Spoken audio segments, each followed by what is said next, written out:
ফালাকাটা শহরে টোটো চালাতে গেলে টোটোর ডান দিকে লোহার ব্যারিকেড লাগানো বাধ্যতামূলক করল ফালাকাটার পুলিশ প্রশাসন।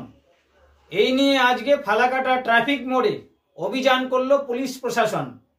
বেশ কিছু টোটোতে আজকে কিন্তু প্রশাসনের পক্ষ থেকে টোটোর ডান দিকের সাইডে লোহার ব্যারিকেড লাগিয়ে দেওয়া হয়েছে এবং প্রশাসনের পক্ষ থেকে স্পষ্ট করে বলে দেওয়া হয়েছে চলতি বছরের 31শে ডিসেম্বরের মধ্যে ফালাকাটা শহরের সমস্ত টোটোকে ডান দিকে লোহার ব্যারিকেড লাগাতে হবে।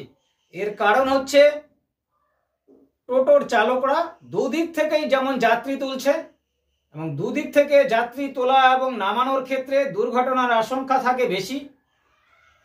এখন শীতের মরশুম, ঘন কুয়াশা পড়ে, ডান বা দুদিক থেকে প্যাসেঞ্জার তোলা এবং নামাতে গিয়ে পেছন থেকে যে কোনো গাড়ি কিংবা যানবাহন এসে দুর্ঘটনা ঘটাতে পারে।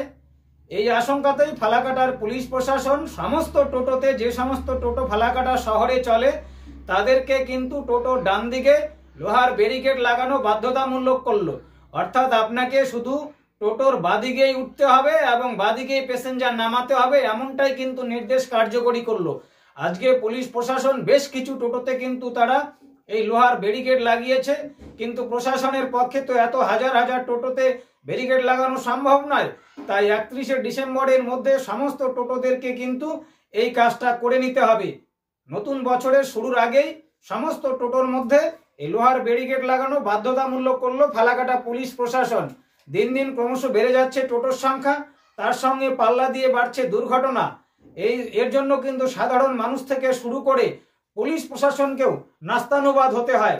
আর পুলিশ প্রশাসন আজকে যে উদ্যোগ নিয়েছে, ফালাকাটা ট্রাফিক ওসি সাদিকুর রহমান, একদম ভালো উদ্যোগ, যাতে দুর্ঘটনা না ঘটে। একদিকে প্যাসেঞ্জার উঠবে, একদিকে প্যাসেঞ্জার নামবে, দুদিক থেকে উঠলে কিন্তু কার্যত সকলেরই সমস্যা হয়। দুর্ঘটনা যেন কম ঘটে, তার জন্যই কিন্তু পুলিশ প্রশাসনের এই উদ্যোগ। আমরা দেখব ফালাকাটার থানার আইসি সমিত তালুকদার তিনি ঠিক কি বললেন। টোটোতে কি উদ্দেশ্যে কি লাগানো হলো? মূলত টোটোতে আমরা ডান দিকে দুটো করে রড লাগাচ্ছি। আমাদের ট্রাফিক ওসি সাদিকুর রহমানের তত্ত্বাবধানে এটাই হচ্ছে। কারণ আমাদের এই ডান দিকে কুয়াশা এখন পড়ছে, শীতকাল, ডান দিক দিয়ে অনেক সময় যাত্রীরা নামার চেষ্টা করে। ডান দিক দিয়ে নামলে পেছন থেকে কোনো গাড়ি এসে বা সামনে থেকে কোনো গাড়ি এসে বা কোনো মোটর সাইকেল এসে একটা বড়সড় দুর্ঘটনা ঘটে যেতে পারে।